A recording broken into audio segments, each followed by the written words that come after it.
And we're in. How you doing? Welcome to the studio today. Thank you. Thank you for having me. Yeah, it's great. I love being able to sit down and like chat with actors. And I've gone through your resume, and you've done a lot of work. Thank you. I've been really Yep. blessed. I've been very lucky for sure. So we're gonna kind of get into what you're doing now and what you've kind of got happening in the next couple months and stuff like that. But I just thought everyone loves a good origin story, hmm so I thought we could figure out a little bit about where you're from. Well, I'm definitely not from here, from Malibu, not with this face and this accent. So, I was born in Brooklyn. I lived there until I was about 6. Moved to New Jersey because my parents thought it would be good to give us a better life in New Jersey, which is hysterical. If you knew where I moved to, but so I was the only one in New Jersey who sounded like I was from Brooklyn. The other kids didn't sound like this, and so I grew up in New Jersey mostly, and had a relationship with California. I came out to San Diego when I was 18. I came for a week and I stayed 2 years. I literally called my mom. I'm like, "Hey, send my stuff. I'm staying." Sounds like a bachelor party story. Yeah, yeah, almost. Yeah, it was great. It was amazing. What a ride that was. So at 18, I stayed for 2 years. Went back to LA. Went back to New Jersey for about I think about 6, 7 years. My mother had gotten sick with cancer. So, and I was a young guy. So I went back to help and take care of her. And then I moved out here to Los Angeles, January 5th of 1999. So I just celebrated 25 years, 26 years. What year are we in? 25? 2025. Holy moly, 26 years I've been here. That's incredible. Yeah. Yeah. No, it's wild. I can't even believe it. Yeah, time's flying. So what was I mean, do you remember anything of growing up in Brooklyn, or was it just a fleeting moment before you hit up New Jersey? No, I do. I have a lot of bottled memories. In fact, in some ways, I have more memories, these bottled memories between 0 and 6 than I do in my teenage life. It's kinda weird, but, yeah, no, I remember a big Italian family. I remember it was loud, lots of people, lots of food. We lived in a three-story brownstone, so my grandparents were on the top, and then we were in the 2nd level, and then my Uncle Mitch, and Aunt Kathy were on the bottom level, and so we were always all together all the time, and I remember leaving Brooklyn feeling like I don't know, it was a bummer, and I remember feeling that way, like, all the family staying in Brooklyn, and we're going to Jersey, Mhm. which was only 30 minutes away, but it was 2 bridges. The outer bridge and the Verrazano, so it felt far, you know what I mean? Yeah. So, That's how nice was that though, having your whole family, like, in one building yeah, in it New was York? amazing. Yeah. It was great, and in Brooklyn at that time, it was pretty magical. I mean, there were just people everywhere, we nobody had a pool, so we'd open up the fire hydrants, that was our pool, and the firemen would come around and open it up for us, and Stereotypical. that's why they write movies about it because it happened. Because it actually happened Lot right of out of the movies. lot of nostalgia there, and, I love being from New York, and I also it's a funny rap, especially in showbiz, because if you're Italian American, often you're put in a box pretty quickly of what you can do and what you can't do, which has been a source of frustration, but, Walk me through that. well, it's like when you have this face and you sound like me, there's a joke with Italian actors, we always say, "How many Vinnies you have on your resume?" So, you know what I mean? So, it's really ridiculous. If I had a nickel for every time I said in a movie, "Put him in the trunk," or, "Grab the bat," whatever. So, but, it's hard because the showbiz sometimes doesn't have an imagination. It's limited. And I understand, like, they have to kinda get the project done, so they just go do it, and they go, "Okay, hire that guy. He'll be great at it." But for me, I've my most of my career has been made up of creating my own opportunities and playing guys outside the box. I like to think there were Italians named Dante as well as Capone, Right. so we're not all a bunch of thugs.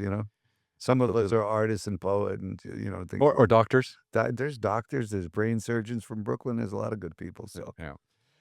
When did this bug for the creative arts really take shape? I mean, obviously New Jersey, formative years, but like, were you in the drama school in high school, like, or we drama club in high school? Like, how did that kind of formulate? No, what's interesting is I actually forgot about high school. I was unavailable to go to high school, right? That was not my story. Yeah. After 8th grade, I was like, "Yeah, I can't continue. I've got things to do." So, I know that's not normal, but that was my truth. I never went to high school, Mhm. and, it's funny, it's like I always knew I was a performer or entertainer, but I didn't know how to articulate that, and so, like, I'd hang out with all these guys on the street corner. We used to hang out at this place called The Mailbox, and, there was a mailbox there. I know, brilliant.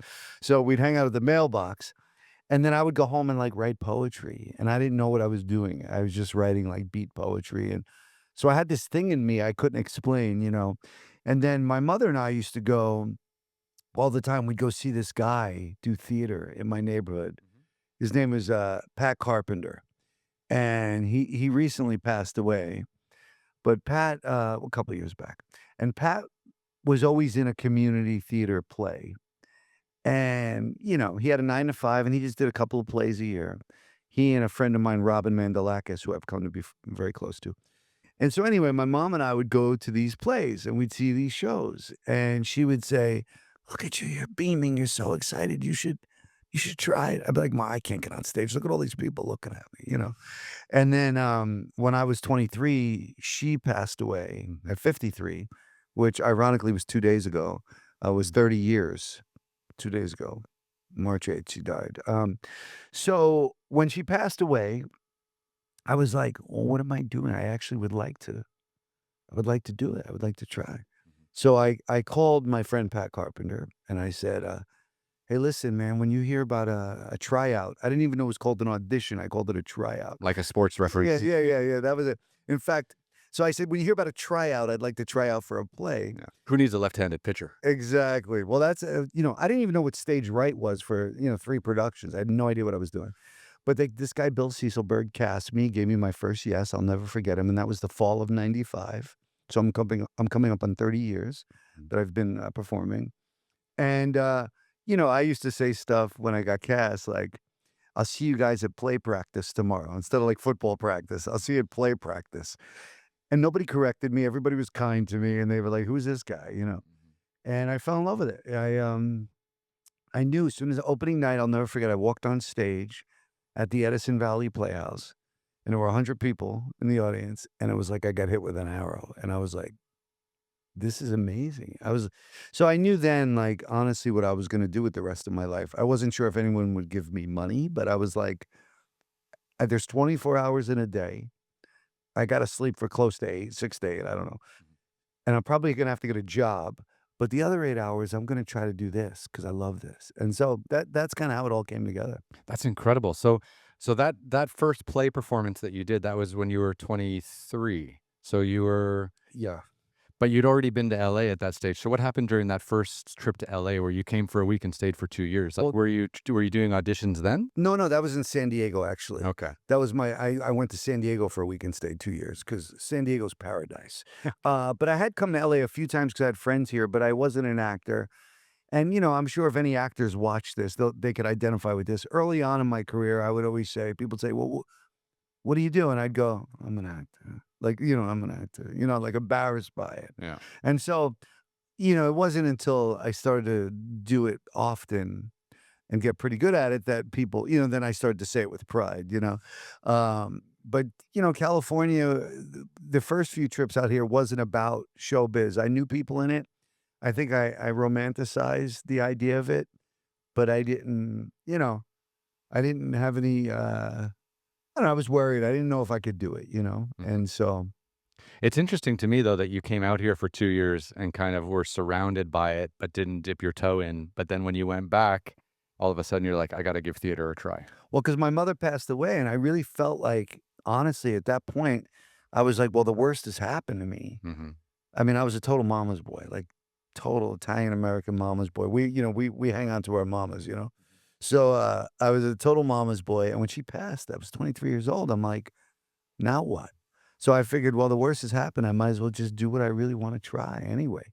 So I did, and I called that friend, and he got me the audition, and I did it, and I got the part, which was shocking, and, I had no idea what I was doing, and What was the name of the first play? it was called Hide and Seek. I played this evil farmer, which is pretty terrible casting, but I think I did well. People liked it, and so A Vineyard in Tuscany. It's perfect casting. Hey, amen, exactly. So, but a couple of years, the next couple of years, I did a ton of community theater in New Jersey. People started offering me parts, and it was really great. And then I auditioned for a play called Tony and Tina's Wedding. I don't know if you know of it. It was the first, like, real interactive show of that time. It ran a long time off Broadway, and I got offered this part in, the show was in Philadelphia, so it was a 2-hour car ride, and I was working at the Macaroni Grill as a waiter at the time. That was my last job, actually, outside of show business. The summer of, '96. 98. Summer of '98 was my last job outside of showbiz. So anyway, I, I get this job and I audition and I get this part for $35 a show, and I would drive 2 hours each direction, and I had this Toyota Tercel with no floor. There was, like, it was completely rusted out. Mhm. So I would drive to Philadelphia every night looking at the earth, and it was a stick shift. It was wild. But I made 35 bucks a show. I thought I made it. It was amazing, and that's what happened. $30 on gas and $5 Oh, yeah. profit. No, it was well, gas was slightly cheaper back then. Slightly, Yeah. you know? That's amazing though. So it was really the kind of motivation of, not being afraid anymore after your mom passed way Really way was. too early, right? That's what it was, honestly. It was like, "Well, what am I waiting for? The worst has happened. What, are they gonna say no to me?" Mhm. It's actually what I wanna do. I wanna try, and then I fell in love with it. I really was like, because a guy who, like, I never went to high school, I never and I do obviously, I encourage people to go to school, of course, but it wasn't my story, and it's not everyone's, and so, yeah, it was nice that I found what I wanted to do, and it's not very practical. I don't know a lot of parents that go, "Yeah, go into showbiz, kid," but I was like, "I'm kind of on my own anyway, so I might as well do it." That's amazing. So Yeah. after doing community theater in New Jersey and stuff like that, when did you decide to make the leap out to Los Angeles? So it was, I was doing, Tony and Tina's wedding. After that job in Philadelphia, I booked the national tour of Tony and Tina's, and I was making $800 a week to act. I couldn't believe it. I was like, "I'll do it for nothing." I didn't tell them that, but I really was like, "I'll do this for free. I'm excited." They gave me $800 a week. So I did the national tour, and that ran for a little while. And then, Where what cities did you play on your national tour? I played Cincinnati, Atlanta, Houston. What am I missing? But we'd sit down for weeks and sometimes months. Mhm. And then when I got to Houston, I had to make a decision because the show was over. I had to make a decision. Do I go back to New Jersey and run the risk of really not pursuing this in a real way and go and hang out with my pals? Or I had a friend of mine who was a television star at the time out here, and she's like, "Why don't you come out here? Give it a try." I looked at the map, and I was, like, literally exactly halfway between New Jersey and Los Angeles. She's like, "Come out for a while. What do you have to lose?" So I took her up on it, and I came out, and I lived in Hollywood Hills, and she gave me a room, and, pretty quickly, I got very lucky. I started working. I got my SAG card within the first year, and pretty soon after, I was getting these great opportunities. So it was, uh, it was pretty wild, but I really thought if I went back to New Jersey, I didn't know if I would pursue it. I almost needed to be, like, alone out here as opposed to with all my pals. I probably woulda just jerked around a lot. That's wild though that you went on this, like, national tour, and then you're sitting by yourself probably, like, in a hotel room in Houston being like, "Okay, what do I do?" No, literally, I was like, "So do I go?" I really didn't know what to do, and I was really torn, but something kept calling me going, "Go make the sacrifice now because I think you really wanna do this." And so, it was pretty wild. I mean, that's what we did. So, that was I got into town January 5th of '99 is when I drove in with my Toyota Tercel I was talking about and blew a clutch on the way. That was a whole 'nother story. But, yeah, that's what happened. January 5th, so that would have been your New Year's resolution. Exactly. Well, it's crazy. As I was driving here, I was alone, and my car was so packed you couldn't even fit a toothpick in it. It was packed. I couldn't see out the windows. I had no bottom of the bottom of the car was rotted out. It was wild. But on my way, in the middle of the night, I blew a clutch like 100 miles from where's that? New Mexico. Uh, Albuquerque? no, no, no. Where? Oh my God, where is it? Santa Fe? I can't remember. I'm gonna remember, and, I'll remember. But anyway, let's just say that it didn't feel like America. There's a lot of America that doesn't feel like America. It was s darn it, what is it? Anyway, I'll remember. But, Mm. um, so I blow a clutch in the middle of the night, and it was wild. I had AAA, and so I called, and literally AAA said, you have a 100-mile tow available to you. That's it. So I was like, "Okay." So I was like, "Well, take me 100 miles to the biggest city." Mhm. So they did, and I ended up staying for a few days in this, town, which I will remember. I'm blank at the moment, but it was pretty scary. I really thought I didn't know if I was gonna get out of there, you know? It was pretty scary. I had 3 slipped discs in my neck. Mhm. I had slipped my, disc in my neck, so I was pretty much laid out in this motel, and I say motel loosely and not hotel, Mhm. and I was laid out in this motel that still had carpet from the '70s. It was wild, and, I was stuck there, and I really that was around my birthday's January 2nd, so I was there for all that, and then eventually they fixed my car, and I got on the way, and, got here January 5th of, '99. So, That's great that you had a friend that, like, called you out and it's like, "Hey, come on out, like, stay with me," like, reduce the risk, financially of having to, like, find a place and settle in and, it you was could just huge. yeah. It was a huge blessing. You're absolutely right, you know? It's, well, this town could be tough, it's like there are not I mean, there are some since I've lived here now 26 years, there are lots of good people who are locals, but mostly people are transient. They're coming and going, trying to come out here to be, Mhm. trying to make a living in showbiz, really. There's a lot of that going on. So, if you don't have support, and I try to be that for others now, if you don't have someone to lend a hand, it could be a tough road, you know? Yeah, no, it's really daunting. Everyone in the United States and the world is attracted and connected in some way or shape or form to Hollywood, even if they don't know it or understand it, right? They Well, just let's hope that continues because a lot of people are shooting around the world now. Yeah. Not everything's happening in Hollywood anymore. I was telling my wife this morning, like, it makes me a little nervous. You could live anywhere now as an actor, Mhm.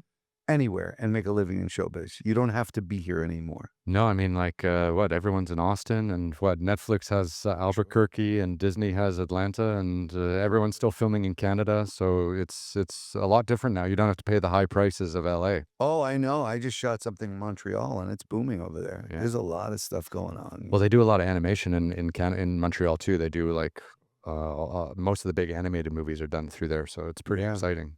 No, it's pretty wild. It's pretty wild. Where are you from, originally? So I'm from Toronto, Canada. Oh, you're from Toronto. Yeah, I was born in a small, like, suburb of Toronto, called Oakville, and then, yeah, I grew up in Toronto, went to high school there, played, basketball for the University of Toronto there, which was great, Nice. and then I moved to China. When I was 22, I just was like, Fuck it, I'm leaving." So I just moved to Shanghai and then did 18 years in China. Holy moly, that's a hell of a ride. 18 years. Yeah.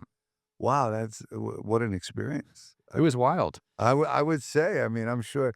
So, and what brought you back to the States? Well, I did 18 years in China and was very lucky to get out before COVID hit. I left China kinda 2018, 2019, Mm. and then ended up in Dubai because I was traveling all around the world, like 300 days a year, and, Dubai is an easier place to do that from, just, like, flight connection-wise, and, so I was there for a bit, and then I was actually thankful to be in Dubai during COVID because it kinda remained open while the rest of the world closed. If I was in China, I think I wouldn't have made it, like, I think I would have R offed myself at some stage. I understand. Yeah, and then I was always planning on coming to LA, and then we had the writer's strike and the actor's strike in 2023, and then when that was done, I made the move over, and I just thought, "Hey, like, I've made all this TV and stuff like that, and I'm gonna get back into that." COVID kinda slowed things down, but I thought I should come to LA and give it a try and see what's here, and it's a beautiful place, and then I didn't have any friends in LA, so I thought I'd just start a podcast and just start meeting And people. make friends. That's a good way to make friends. I mean, it's a big commitment with all the microphones and everything, but whatever it takes. It's been great actually, because like, when you come to town and, if you've done a lot of interesting things in your life, people are interested in meeting you. So then, it's great to Absolutely. be able to sit down and chat with people about their careers as well. Yeah, it's cool. What did you do in showbiz? Like, are you an actor as well? No, so I started off as a journalist. So the way I kind of tell the story is I played basketball from the age of like 6 to the age of 22, and I had no hobbies or anything. I just played basketball. So I was one-dimensional in the worst sense of the word, and then when I was no longer good enough to play professionally or anything like that, I went to China, and for some reason, China just kind of, like, created all this new energy and new ideas, and I had all these fresh kind of visions of who I wanted to be and what I wanted to do, and it involved storytelling. So when I was in China, I started writing and doing photography, and then I worked for the New York Times, Time, Newsweek, Forbes, Fortune, all covering China. And then eventually I was like, well, I want to make television shows. I want to travel the world. And like, so I started making a TV show about riding motorcycles. So we did a motorcycle trip all around China, set a Guinness World Record, made a 6-part TV show. And then I started climbing mountains as well and walking across deserts. So I Wow. made another TV show called Extreme Treks. So all in all, like from about 2010 onwards, I started just making adventure TV shows and I would produce them, direct them, and host them. That's super cool, Yeah. man. That's really cool. It Yeah. was a great way to see the world.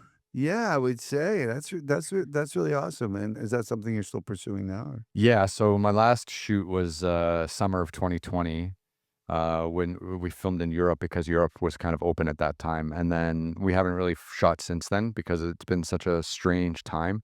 Like, I don't know, like you might have some great stories about getting through COVID as well, but the industry has really changed a lot. Fundraising is no longer where it was in 2019. So having to navigate these kind of new waters has been interesting, but hopefully we're going to get back into production later this year. Great. Yeah. No, that's a good idea. Yeah, no, it's been a wild ride. I mean, even in Hollywood, I mean, it just feels like it feels different now, you know. And as a theater person, I'm a theater.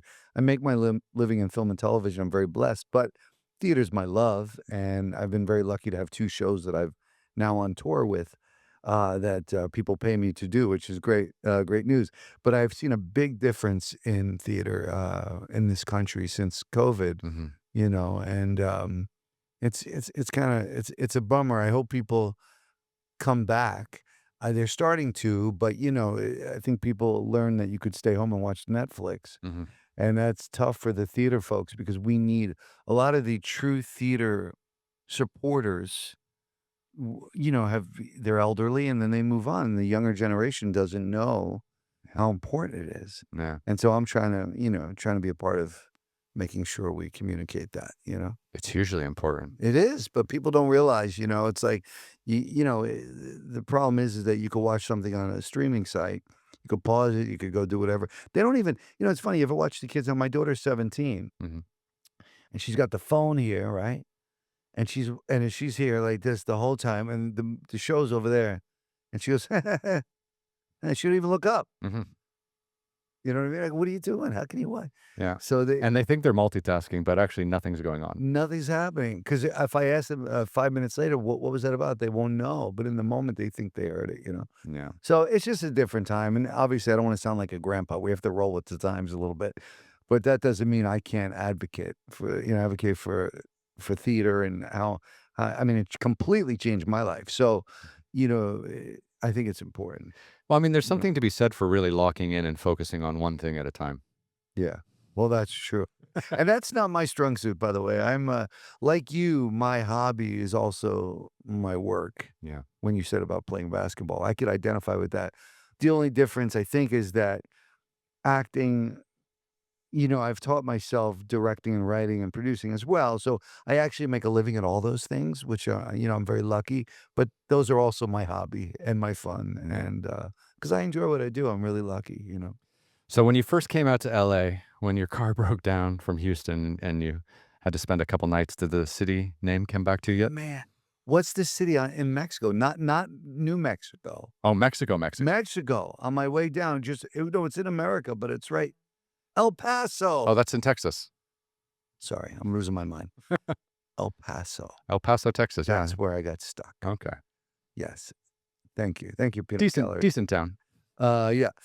El Paso, Texas. Yes. I was like, where the heck was I? I'm a little tired. El Paso. And yeah, no, it was wild. I mean, look, I met some really nice people.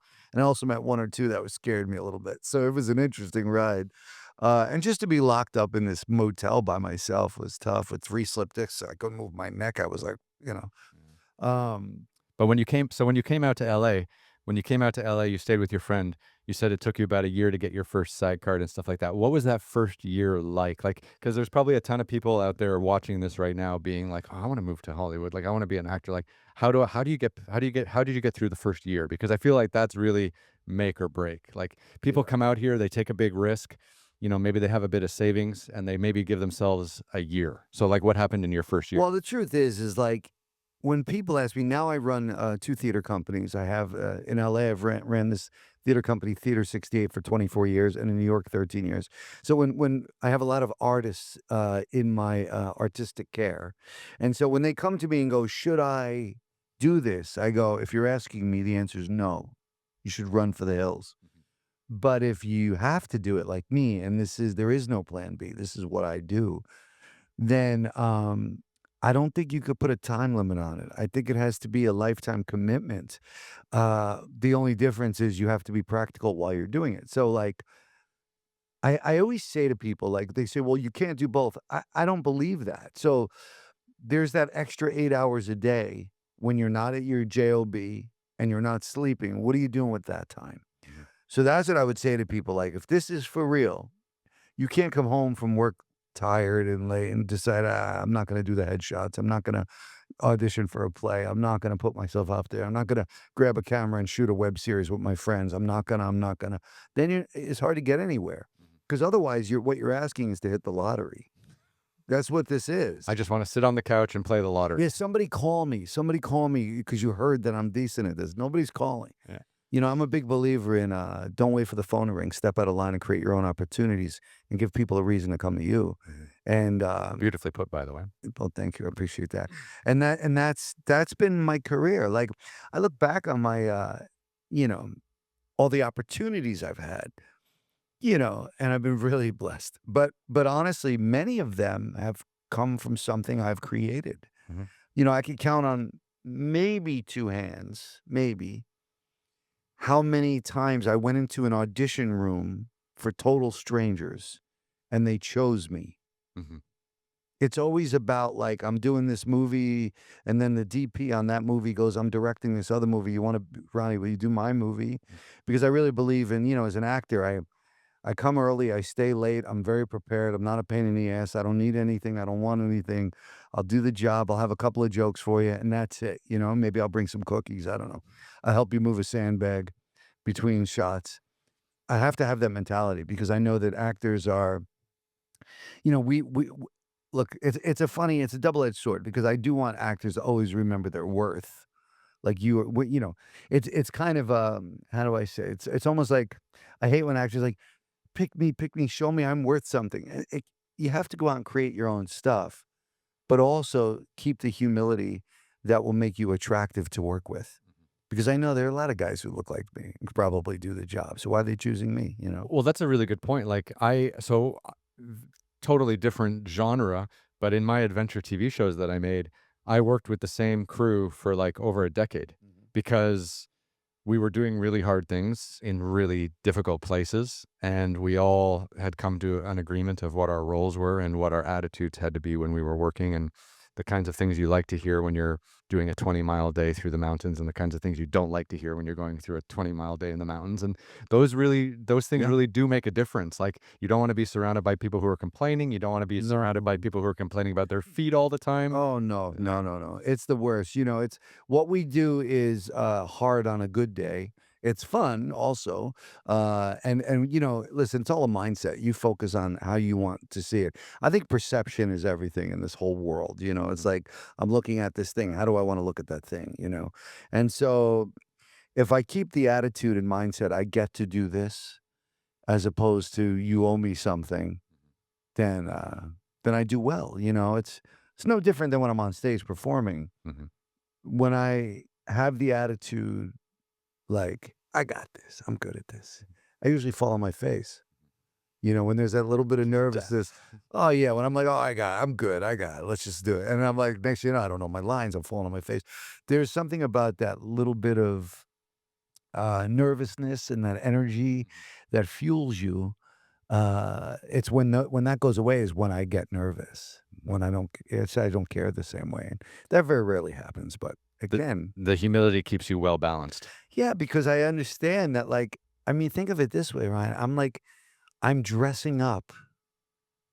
I'm a grown ass man, and I'm playing dress up. This is no different than I did in my backyard with my brother. Mhm. 11, 12 years old, we played cops and robbers in my backyard. I'm still playing cops and robbers. Mhm. Do you know what I Making a mean? making a living. Yeah, people pay me to, like, pretend you're this guy. It's pretty wild if you look at it from that perspective. It's like, I think a lot of people lose the fun element because you so badly want that opportunity. I so badly want to be chosen, Mhm. you know? And I think what happens is it works in reverse. It's kinda like if you squeeze it so tight and you so badly want the opportunity, that's when they don't choose you. But if you're having fun and you're loose and you're free and your instincts are taking over, that's when there's something about you, there's an energy, you go, "I want that guy," Yeah, and I you think know? a lot of people too, like they come out and they hold it really tightly and they get really nervous and stuff like that. Also, too, because the opportunity cost of coming out here is a lot, and it's really expensive to live out here. So you've got like, you have a financial consideration. You've left your friends and family back home. I know that was Mhm. what you were looking to do, but maybe other people are missing home in some way, shape, or form. So you've got all these elements, and then you're trying to go to these auditions to try to just pay your rent, and that can be really stressful for a lot of people. I Oh, think. no doubt, and to be clear, like, it was gut-wrenching for me to leave my family and friends. The reason I did is because I know me, and I knew that I'd be hanging on the street corner the next decade, maybe working at the pizzeria. I knew that I would end up just doing that, and I wanted more for myself. There's nothing wrong with those things. San Remo Pizza was really good to me. I worked there my whole teenage life. I love those people. Um, but I wanted more, and so it was not an easy decision. I just had to look in the mirror and go, "Am I gonna do the thing if I stay here?" And I knew I wasn't, not on this level. So I was like, "Let me go get really uncomfortable in a new place and just make it my focus." And, but yeah, it's a pretty wild ride. I feel really lucky, and what's great about being an actor is that there's parts for everybody always, for the rest of my life. In fact, the longer I stay, the more opportunity I'll have because a lot of people give up. So if I just stay the course, when I start playing grandpas at some point, maybe I'll be, just Y stay the course. Yeah, you're right. I mean, like, how many actors out there have 20 years experience, 30 years experience, just who stay and just grind it out? Just grind it out. And that's how I see it. Like, I look back on my life and I, I probably have gotten a paycheck, a weekly paycheck from a job for about a year in my life, Mhm. maybe a little more. Like, in other words, I worked at this job. They go, "Here's your paycheck, Ronnie, on Friday." That hasn't been my story. It's like, "How much money do I need? Okay, let me go figure this out." And, I don't recommend that for people. It's, tough sometimes. But I also know that I look back on my life and, how much proof do I need that I'm gonna be okay? I mean, it's happened to me repeatedly. Mhm. Every month, I'm like, "We did it again. We're back. We paid the mortgage," and so I know that I'm going to be okay. I'm gonna be taken care of as long as I keep the same enthusiasm for what I do. It's easy to get bitter and, you know, Yeah. to go a whole 'nother way, and I refuse to because I know how lucky I am. Yeah. Everyone wants to live out here. Yeah, well, it's pretty cool, and hopefully they will, continue to feed this machine in Hollywood because like I said, you could go anywhere and work now. I've got friends living in Ohio making a living in showbiz, just putting themselves on tape and flying to wherever it's needed, Yeah. you know? I still think though that like at a high level, I think the relationships you make here socially are really valuable, and I think that still does pay some dividends. Yeah, I agree. I mean, look, these are, that's the thing, you sift through these relationships uh and it's tough because sometimes it's hard. When I first came out here, the reality I found out pretty quickly was a lot of people are transient, so no one really gets close to each other. And then eventually, I think you find your people. That's why I started the theater company because I thought, well, let me bring some like-minded people together. We'll meet weekly. We'll do this Monday night thing, the actors gym we do, and it'll be super cool. And at least we'll have a place every week to meet the people we've chosen to spend our time with. And I think that's important to have an artistic community in a home because this town could be lonely. Any town could be lonely if Mm. you don't find your people. I don't care if you live in, Wisconsin. Like, find your people, and for me, it's not make a living or bust. If you love acting and you understand that, like, you're not willing to give up everything to pursue it, then go audition for a play. Be in a play every 6 months in your local town. I mean, I think the mistake a lot of people make is they base their value on the amount of money people give them, Mhm. and that's really dangerous because this is a very unpredictable business we're in. Um, I have worked for free in a ham sandwich. I've worked for, uh, uh, thousands of dollars a day for free. I've worked for $100 a day, and I don't have like a $100 performance. Mhm. You get me no matter what you give me, right? So, $35 a day in a city 2 hours away? and I thought I made it. Yeah. I was like, oh my God, I made it. In fact, I was strategic. Even then, I was like a producer because I was like, okay, so here's what I'm going to do. I was like, I'm going to work the macaroni grill Tuesdays and Wednesdays. I'm going to do a double on both those days. I'm going to make enough money. And then that with the Tony and Tina's in Philadelphia job, between those two opportunities, I'm going to make my rent. So I only worked Tuesday and Wednesday as a waiter, and the rest of the weekend I was a performer. So I was like, worked out pretty good. But you did a double. I did a double shift. Yeah, yeah. I was desperate. I did a double, and look, that was great. I really thought it was funny. You're gonna think it's silly, but I thought it was a requirement to be a waiter once I decided I was gonna be an actor. Once I said, "I'm an actor," I was like, "Oh, I have to get a waiter's job." So what kinda jobs did you have out here in LA that first year? Because you mentioned you crashed with your friend, you got your side card after a year, so, like, what kind of side jobs did you have in LA while you were here, while you were trying to get your foot in the door acting-wise? Well, I saved money, and so when I got here, I didn't work. Oh. And so I didn't work for the first year, and then here's a great story.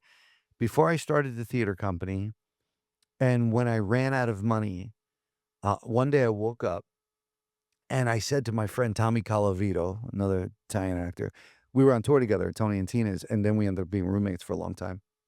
And I said to Tommy one day, I opened my checkbook and I go, Tommy, I have 68 cents left. It's a bit tight. 68 cents. He goes, if you know Tommy, this would be funny. And he goes, sounds like you need a job, bro. If you knew Tommy, you'd go crazy. I was like, yeah. So I go, okay. So that day, I go down to this catering place somewhere. It was pretty close to here, actually. I go to this catering place and I say, I need a job. I have 68 cents left. They say, okay, buy the bow tie and the white shirt. You come next week, you're going to start. I'm like, okay, I got a job. Well, I auditioned for this movie called Deuces Wild. It was a big 50s gang movie produced by Scorsese, MGM. The great Scott Calvert, the late Scott Calvert directed it, Basketball Diaries. It was all these incredible, huge stars and me. And so I auditioned for this role. And long story short, I get cast. I get one of the lead roles in this huge MGM film, which changed my life. And it was the day before I started the job, the waiter job, what do you call it? Catering. Catering. It's the day before I started the catering job. And so 68 cents. So I pulled together these group of artists. We did this night of one act plays and we got reviewed in the backstage at West. This wonderful woman, Polly Warfield. She's a legend. She's been gone probably 20 years now. But she loved us because she used to write pieces on the little group we had, and she'd say, "Your name doesn't have to end in a vowel to be in this theater company, but it helps." I'll never forget that was the title once. Italians only? Yeah, well, I started to look like that, so I brought in a couple guys from Cleveland I knew.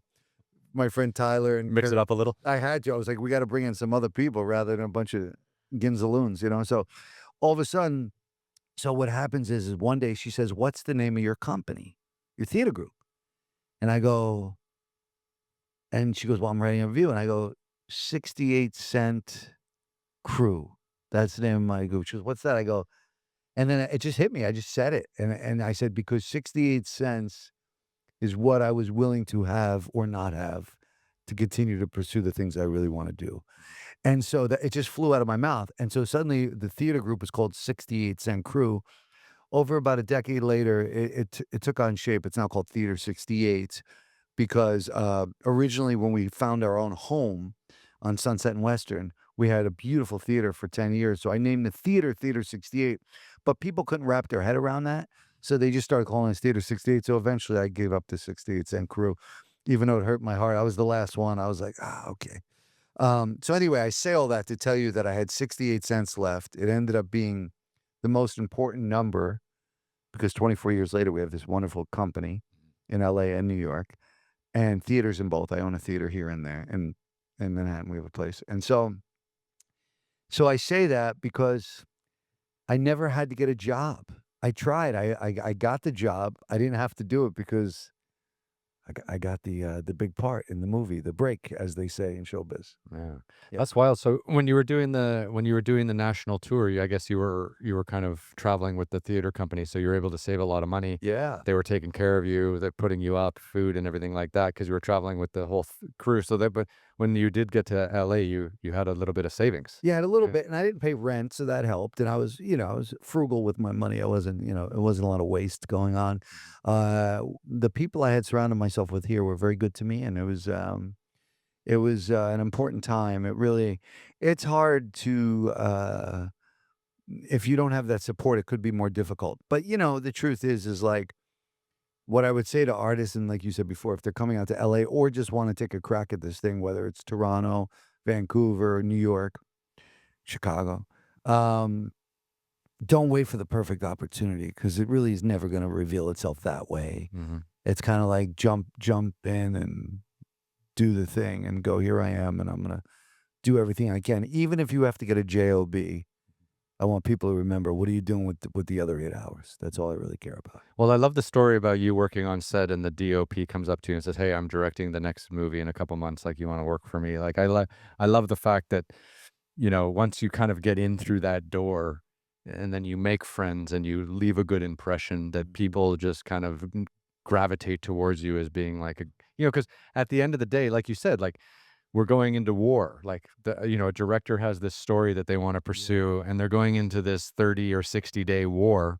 to finish this thing on time and under budget, and they just want to go into war with people they love to hang out with and spend time Yeah. with. Like, once you reach a certain level of acting skill, every after that, it's just personality. Yeah, I think so, and, how committed you are and how prepared you'll be, that all matters. I mean, listen, I'm a guy now I've probably produced 125 productions, plays, theater.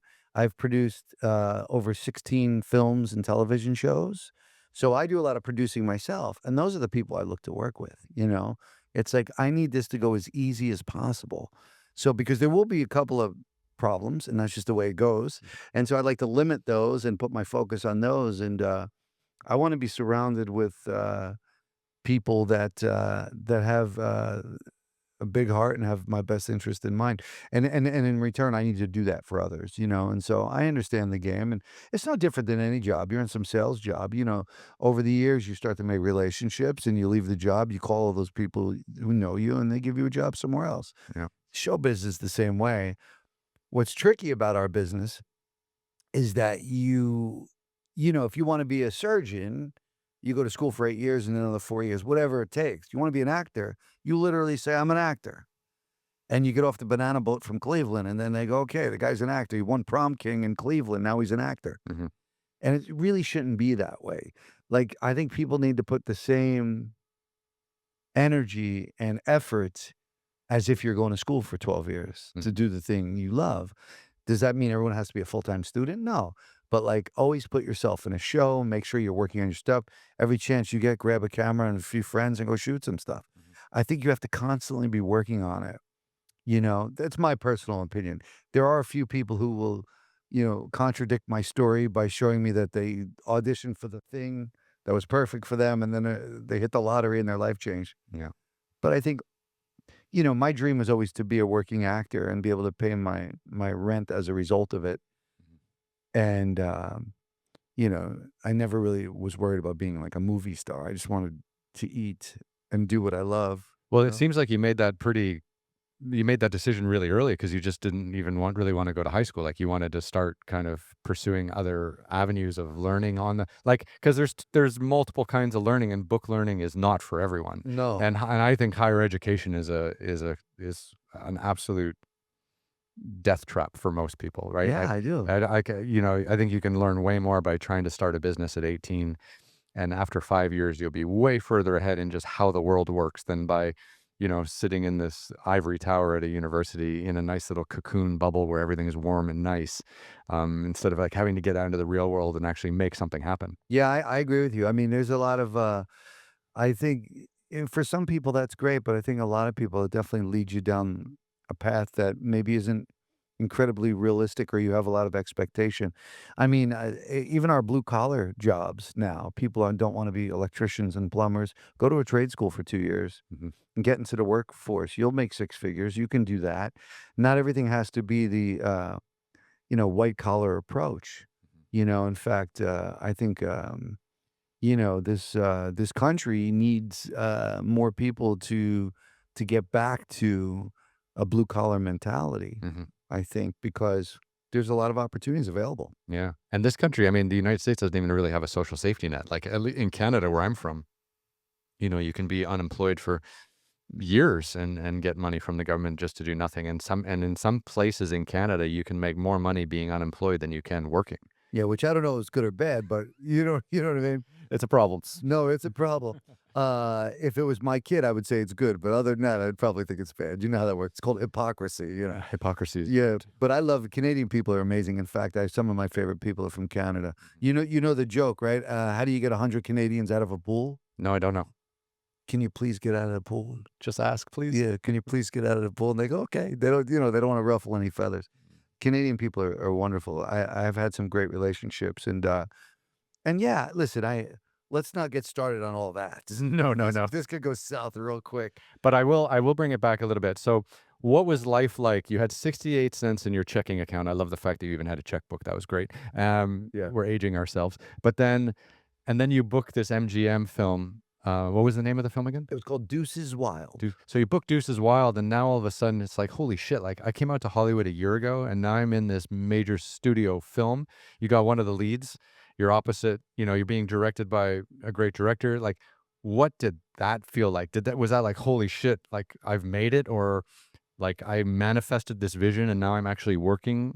Like, Well, yeah, yeah. Well, it was interesting because I was one of the main guys. It was about these two gangs, and I was one of the guys in the gang. And the leads were Steven Dorff, Brad Renfro, these guys. But I was throughout the movie, I had a great part, especially at that time. I was like, holy moly!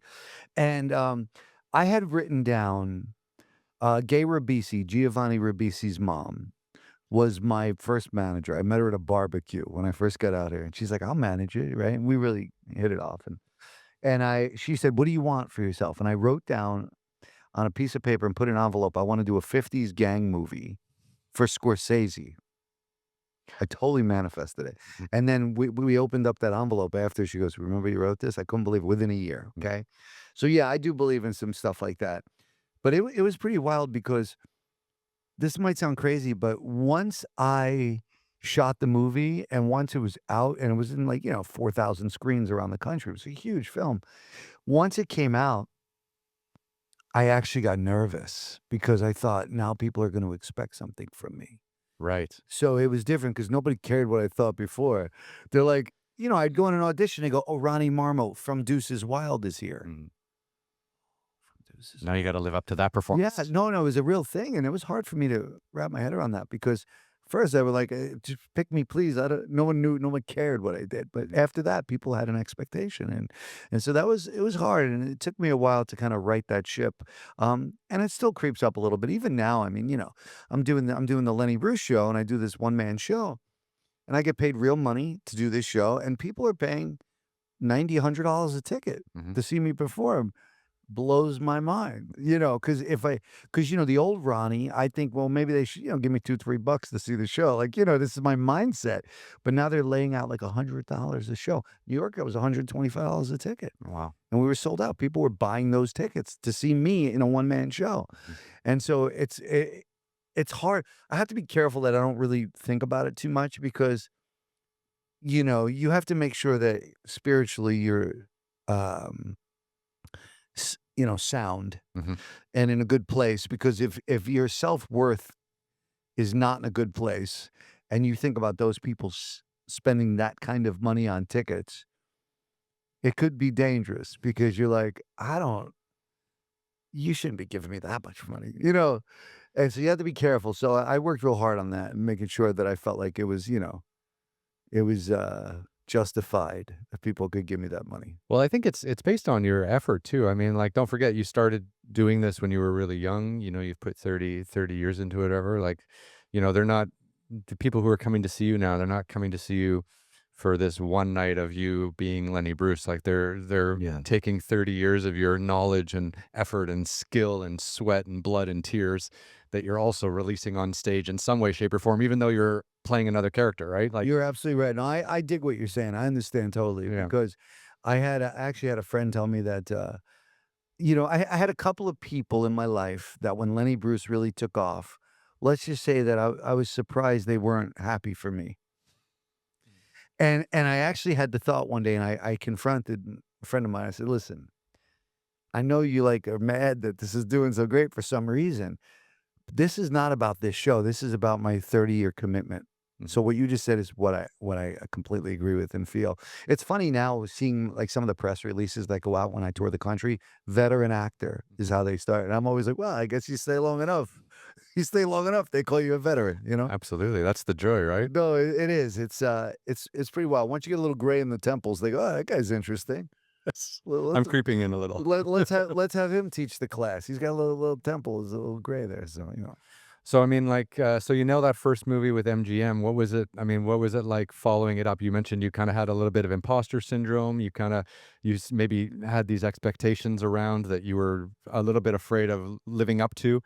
Like, how was the next thing you booked another movie, or when did you get into TV? Because I know you did like 100 and something episodes of General Hospital, yeah. General Yeah, Hospital. which is funny to look at me and think, "What are you doing on a soap opera?"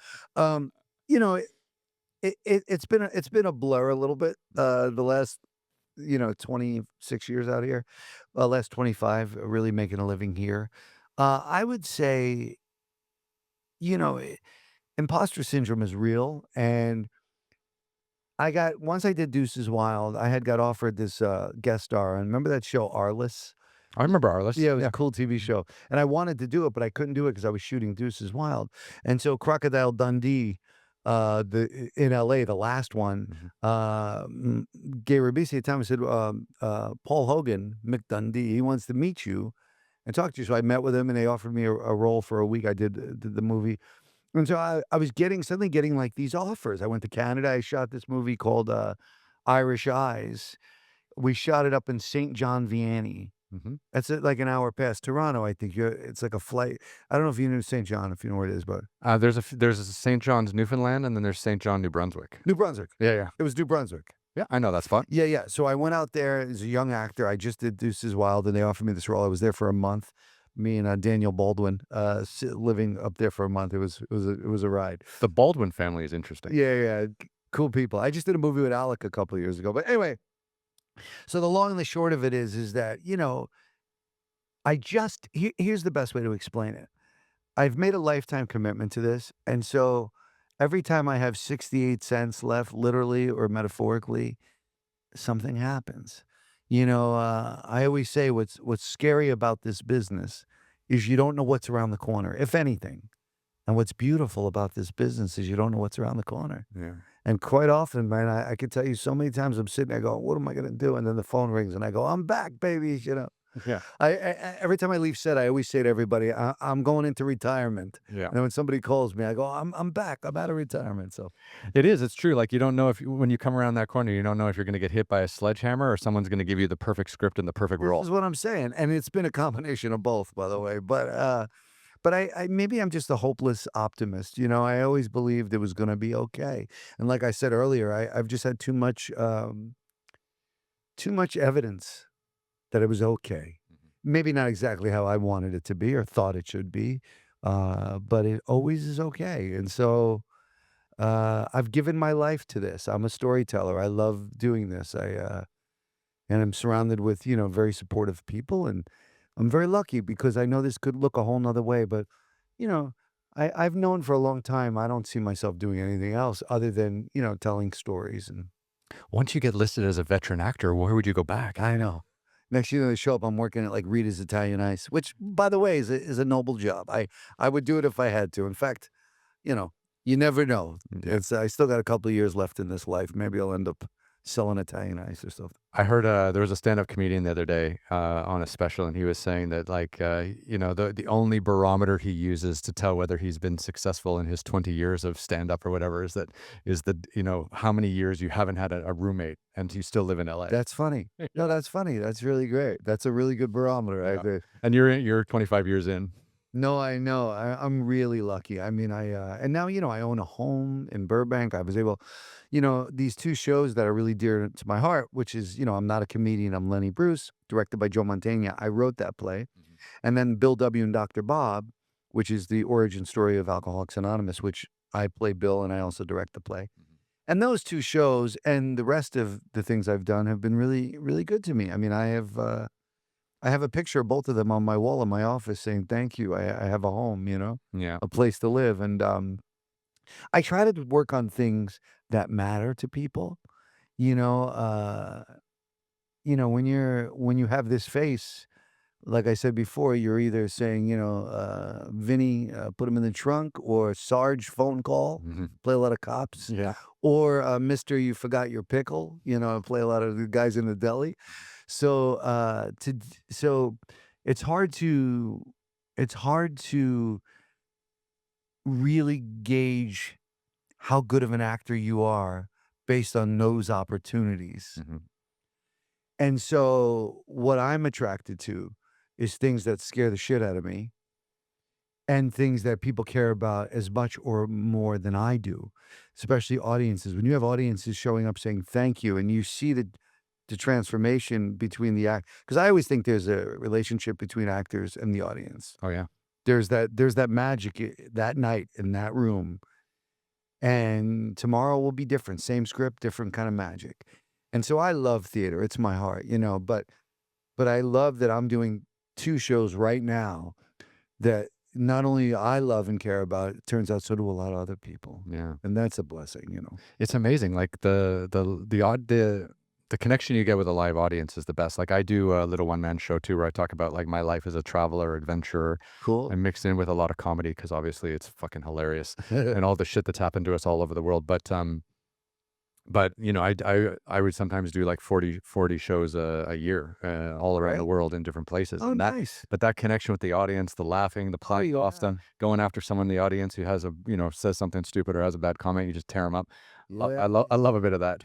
Well, listen, that's amazing. I'd love to see your show. That's super cool Yeah, it's fun. if you do it locally. I'm about to play the La Mirada Performing Arts Center, which is 1,250 seats. It's a big house, and it's fun. And I don't want to give away too many spoiler alerts, but I start my play dead naked on the toilet. That's how my show starts. So it's a pretty shocking opening image. You're like, whoa.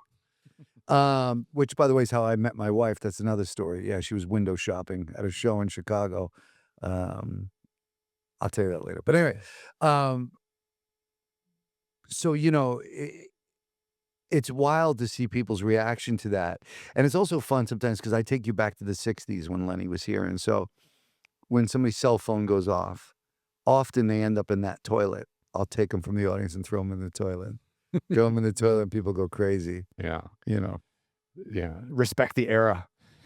Yeah, because people are like this on the phone. It drives me nuts. I'm doing a show yesterday, and this guy literally has his phone. He's going like this, and I'm a brat when I'm on stage. I mean, I wish I was slightly less of a brat, but I'm like, look, I'm giving you my soul. Mhm. I haven't phoned in a performance yet. I mean, it might look different. I may be in a different place, but I never just phone it in. So give me 2 hours of your time, please. Yeah. But people are so conditioned now to just, Be have distracted all the time. yeah, multiple things going on, and they don't understand how special it is to sit in a theater Yeah. and have these actors give you this performance and share themselves with you, you know what I mean? Yeah, how important is it? Like, it seems like you've had a great career kinda, acting for film and television, but then you've also been able to balance that with this real passion that you have for stage performance, and so many people don't get that balance right, or they end up going really far in one direction and missing something else, like, it's amazing you've consciously drifted back and forth between these 2 worlds and successfully. Yeah, it's pretty wild. I mean, I realize, not many people move to Los Angeles to do theater Mhm, professionally.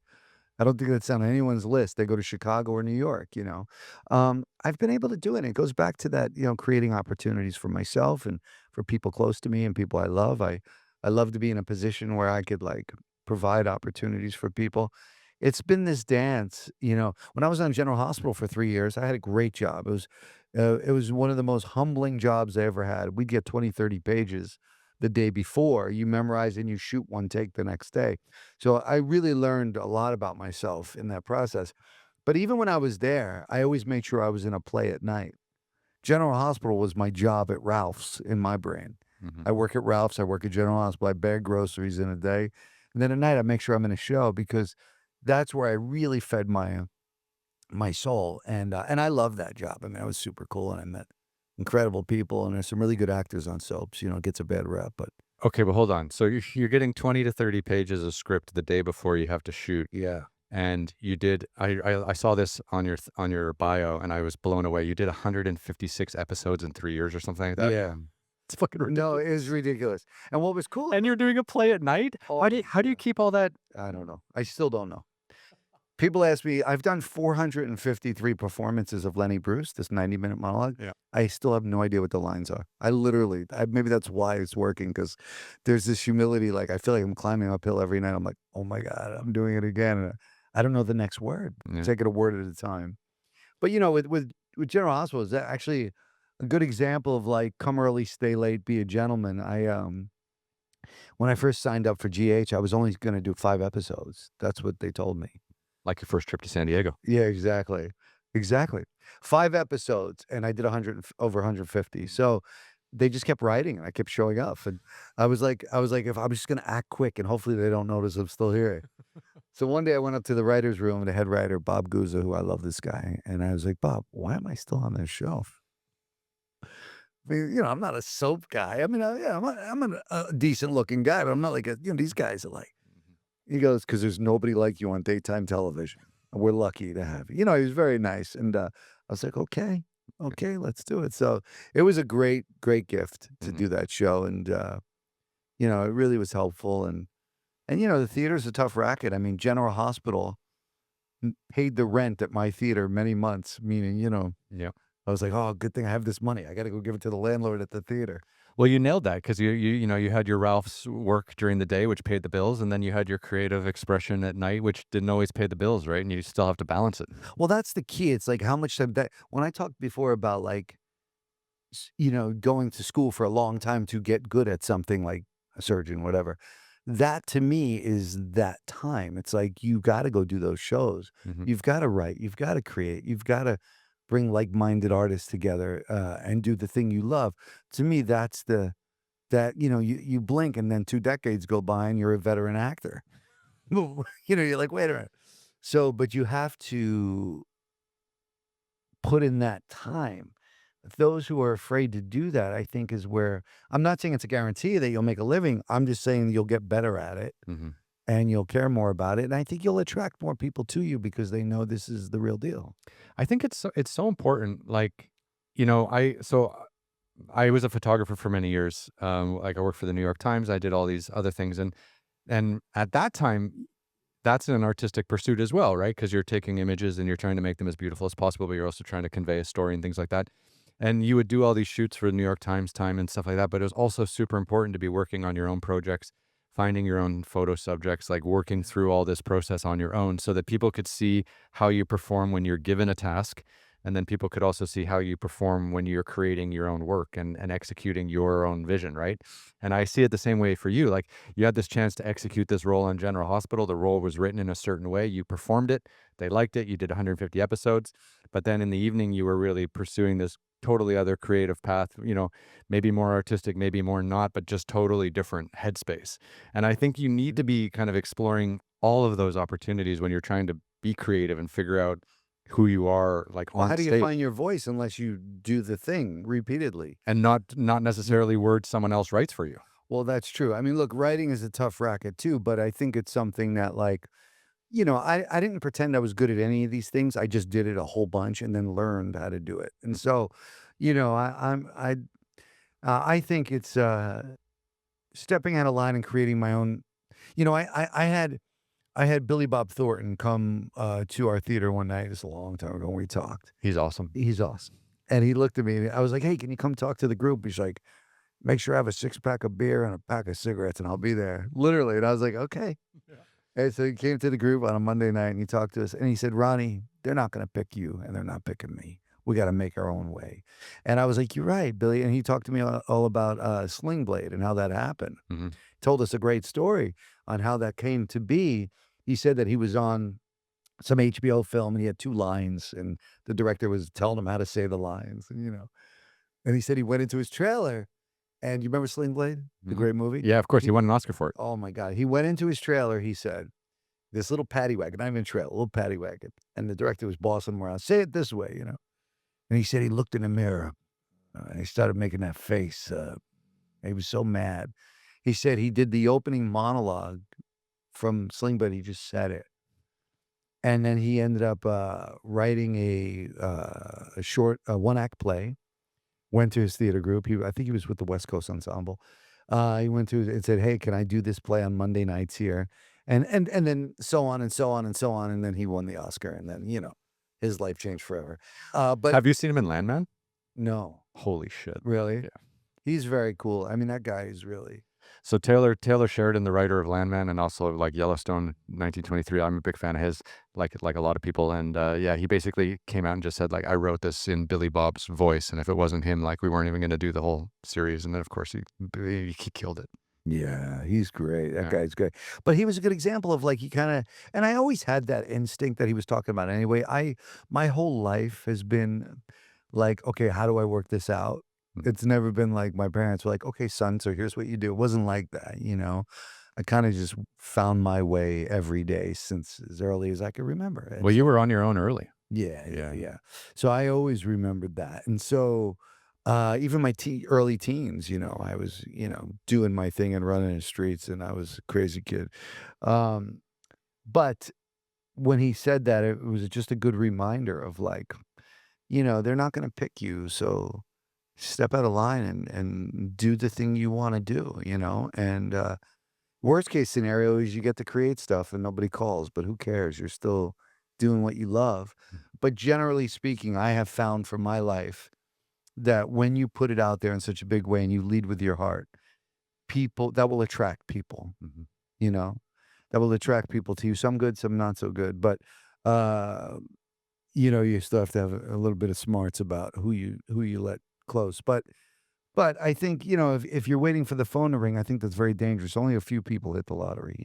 Sure. Yeah. So, it depends what you want. And, there's a lot of these guys, they're overnight success after a decade. They go, "Oh, this guy's great. Yeah, I've been banging around for 10 years trying to get an opportunity." I love stories like, I love like Morgan Freeman didn't nail his first, like supporting role until he was like 50. Yeah, this is what I'm Yeah. saying. Guys like that. Pesci had a funny story for Raging Bull. Apparently, he had been doing all local stuff and nothing to speak of, famous wise. I'm sure it was great, but apparently De Niro called him, saw him in like a little movie somewhere, and said, "I want you to, it's just Robert De Niro. I want you to play my brother." And he kept he thought it was his friends. And he kept telling him to fuck off and hanging up on him. Yeah.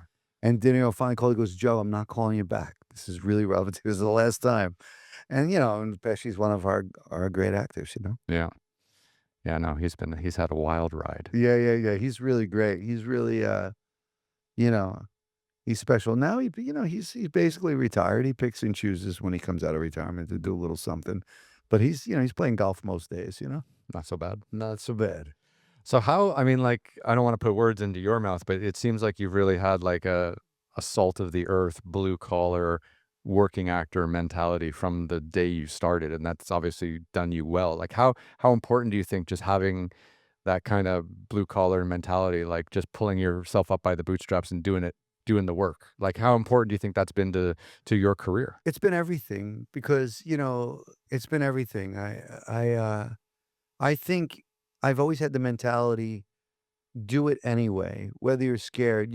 Fear is real, and I believe you can't live in fear and faith at the same time. Those two things don't go together. So you have to decide which one. And I've always been slightly optimistic. It's like about the future and about what's going on. It's been a dance and an interesting dance because I have to make sure that I at least acknowledge when something amazing's happening for a minute. But my mentality is always like, "Oh, great, great, great. Oh, that's wonderful. What's over there? Oh, I'm always looking at the next thing." So the challenge for me has not been the hard work, because I really feel like I will outwork anyone. I'm a maniac. I will outwork anyone. So my struggle is the opposite, is making sure that I at least take it in for a moment and go, "That's pretty good. I can't believe I got to do that."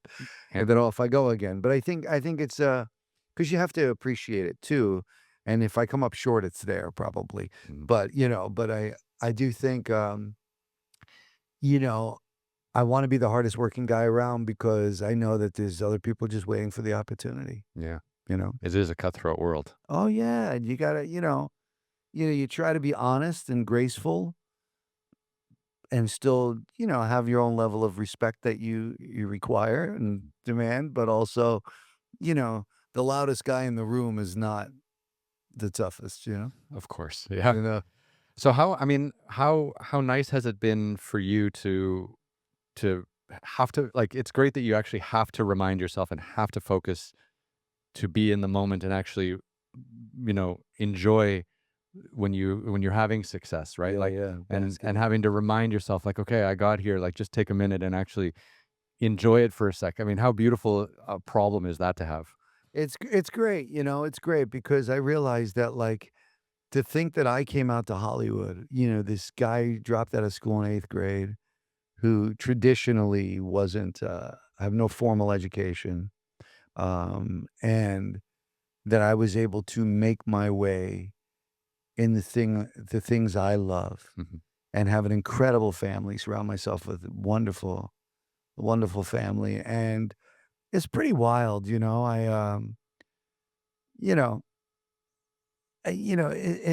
it's tough because, on one hand, you say, "Well, is it destiny?" On the other hand, you go, "Well, destiny's hard work meets opportunity." It's like, how do I'm not a big believer in, like, I have a saying, like, "God could move mountains, but you better bring a shovel. Yeah. Show up with the shovel and then see what happens. Then go, how do we do? Okay, we got something happening." So I think that's the key, is like remembering that, and hopefully, and look, it's good to be proud of yourself, but also understand that we are all we're all one opportunity away from something magical happening. You just have to decide if you're going to stick with it. I have a few friends who you would know, who were, about to give up, and then they got that thing, that audition that was them, and then you're like, "Oh my god, Mhm. amazing." So, you know, I feel like I'm in this for life, and what's great about this business too is I will never retire. I don't even know what that means, Mhm. I don't think that's not my I mean, maybe I slow down, maybe I do different things, put my energy, last few years it's been great. As I got more focused, it's been interesting because I put a lot more focus on my family, and as a result of that, I tend to the things I work on now are very streamlined, Mhm. and I know that I wanna work on. There used to be a lot of extra stuff that I would work on, like, because I try to be helpful to people, and I try to be there when the phone rings, but I also think that you have to nurture your personal life too. Yeah. I think all hand in hand, you know? Yeah.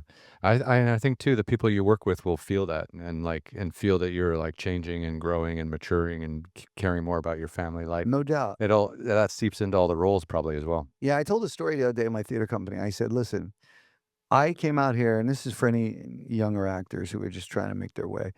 I came out here and I repeatedly was getting these agent meetings, and I was like, "I'm really good. I swear, if you get me an audition, I'm gonna make you proud. I'm gonna make you look good." This is what I would say repeatedly, right? "Here's my resume. Look, look, but I'm gonna do more than this. I'm telling you." And then nobody ever signed me ever. And so then one day I said, "The next agent meeting I have, I'm not gonna mention acting. Mhm. I'm not gonna mention it." So I went up to this agent meeting and I went, "So, yeah, no, I love my kids are amazing.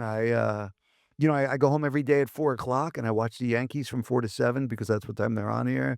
This is what I talked about, and before I left the office, they're like, "Will you sign with us?" Mhm. They just wanted to sign a real person. They know I'm an actor, Mhm. and hopefully they did a little homework and realized, "Oh, he can handle himself out there, he's doing good." So, yeah, so there was something about the enthusiasm read as desperation maybe. Yeah. Yeah, I see that. You know? And so I had to learn that lesson. So when I literally try to experiment, I'm like, "What do I care? The last few haven't worked, so let me try this." Mhm. I didn't mention it, and they're like, "Please sign with us." How important has representation been to your ability to sustain a career for 25 years in Hollywood? Like, was it easy getting an agent when you first came out here? Like, how many, have you gone through agents over the years? I'm just curious, like, what representation has been like. As I mentioned earlier, I could count on 2 hands how many opportunities I've had because strangers gave me an audition and then offered me a role. So and those have been amazing. I mean, there's some opportunities, like, I just did a wonderful guest star on FBI Most Wanted, and then I was just on that TV show Ghost a couple of weeks ago, which was, we shot in Montreal. Now those opportunities came through my agents, so and my manager, and they're amazing people and helpful, but I don't pretend for a second that my career is made or not made based on representation. I I don't want anyone to think that that's what they need to wait on Mhm. because that's dangerous. Because, you can be the best actor in the world and have CAAs representing you, but they have lots of actors. So has it been helpful? Yes. Do I suggest you find rep? Yes. Do I think that's gonna change your life? No. I mean, yes, you might get that opportunity that goes, "Holy crap, I got that." But I think that doesn't change, they make 10% of the money. That's because in my mind, you have to do 90% of the work. Mhm. Yeah. So, that's the mentality. So, yes, it's been helpful. Yes, I love them. I'm grateful to have them. But I'm gonna do it either way. Mhm. I think that's so valuable for young people out there to hear. They need to know that, man, because at first I waited for the agent. I got an agent. All right, good. And then a year goes by. I got an agent. A year goes by. Yeah. What? No, it doesn't work like that. Yeah. Yeah. Crickets. Yeah, and they have good intentions. It's not the agent's fault. They're human beings. I mean, whoever the shiny new toy is, they're gonna run with that toy. Yeah. It's the way it goes. Not easy. It's not easy. So what have you got kind of coming up in the next 6 months that we can all kind of follow along or look for you at? So you know, you've got your plays. Maybe we can just dip back into what's going to be coming out for the next little while. I appreciate that. So, I'm not a comedian. I'm Lenny Bruce. Dates that I have off memory here. We're playing La Mirada soon, here in California. I'm playing. I think it's end of June. I'm playing Olympia, Washington, doing Lenny Bruce, and then in August I'm playing Eastern Illinois University and also St. Charles, Illinois. And then there's other dates. So best thing to do is go on lennybruceonstage.com Mhm. and you'll see the dates, but also go down a little rabbit hole of stuff we're working on. Bill W. and Dr. Bob, the other show I'm doing right now, we're running currently in Los Angeles, which is fantastic. So it's open now. Bill W. and Dr. Bob on stage is the website. And we're also about to run in Skokie, Illinois, which I'm playing Bill in Skokie. I play Bill here in LA, but my cover is going to go on when I go out to Skokie. Mhm. And we're just booking cities around the country for both shows. So lennybruceonstage.com, Bill W. and Dr. Bob onstage.com, and you get all the info. And other than that, I'm just pounding the pavement and mowing my lawn at home and trying to be nice. And sharing your world with me. I was sharing with you, and yeah, this is great. This is great. Thank you for having me on. This is really special. Thank Well, you. no worries. I mean, like, it's so interesting to be able to sit down and talk with someone, for an hour and a half who's had your experiences. We've done, an hour 18 and it's been, Hour and 18. That went fast. we're still going. Well, you know what it is? I haven't eaten yet today, and that's good for you, it's not good for me because 'cause I'm usually a little more interesting when I'm hungry. Okay. I suffer from what they call hangry. I Mhm. get crazy when I don't eat. So I'm right on the brink right now, so if this goes on another 10 minutes, I might flip this table. Okay. We'll be ready for that. Yeah, yeah. I'm just dude. That's great. So yeah, when the podcast comes out, I'll put all these links in there as well. And no, it's just great to be able to Thank chat with a veteran actor who's had so many different experiences over the years and things like that. thank you. 'Cause, people watch, these podcasts and they look for inspiration and they try to understand the way other people have done it, and what they need to take away from it is that no one has done it the same way twice, like, everyone has their own path, everyone has their own journey, like, it's impossible to kind of, like, plot your career out, like, it There's just no doubt. there's no But way. if I could leave anybody with anything, it's don't rely on other people. Involve them, Mhm. but at the end of the day, you are your CEO. You are your business. Mhm. This is my S corp. This is my LLC. I am my business. I am my future. And so involve as many people as you can, but don't let it slow you down or stop you. You got to keep driving yourself because it's dangerous to wait and hope. There's no hope. You have to just grab it. Yeah, and I think that's the mistake a lot of young people make is because they think they're actors, right? And they think, "Okay, well, I need a director, I need a writer, I need all these people around me to make art," but actually you don't, like, it can come out of you in a lot of different ways, and you can perform in a lot of different ways. You don't necessarily have to be on a lot at Paramount. Well, that's true, but also part of what I'm doing is what talking about is the doing, and what I mean by the doing is like go find the directors and the writers and the actors, and they could be people exactly on your level. I could tell you lots of stories about people I've met through the years who were just starting out and now they're, huge playwrights, and you're like, we came up together. Mhm. And so go collect people while you're doing it. It doesn't have to be Paramount or bust or MGM or bust. It's a go collect your people, find your community, uh, pull people together, you know. Um, Monday nights at Theater 68, we've got 30 actors every Monday that come together and we do, it's an actor's gym. We do scene work and all that. But I pulled that together out of necessity 24 years ago because I was like, I can't afford an acting class. I don't know these teachers anyway. Let me pull together a group of artists and let's make some magic. And we haven't missed a Monday in 24 years. Yeah. You curated your own friend group. This is what I'm saying, kind of like you're doing with the podcast. Exactly. Good move. Good move. I like your idea Y also as well. you Canadians are shifty. You good move. We're trying to take over Hollywood slowly. Clearly. That's funny. No, it's great. Well, look, thank you so much for coming out today. I know you're busy. We'll just go up here so people can see we're in the same room. We don't do Zoom calls or anything like that. We are in the same It's room. great to press the flesh and meet you face to face. Press the flesh. I've never said that in my life. No, it's I don't know where I got that. That's pretty cool. We'll, Well, we'll, we'll get out of this podcast before I incriminate myself further. hysterical. Cheers. And we're done.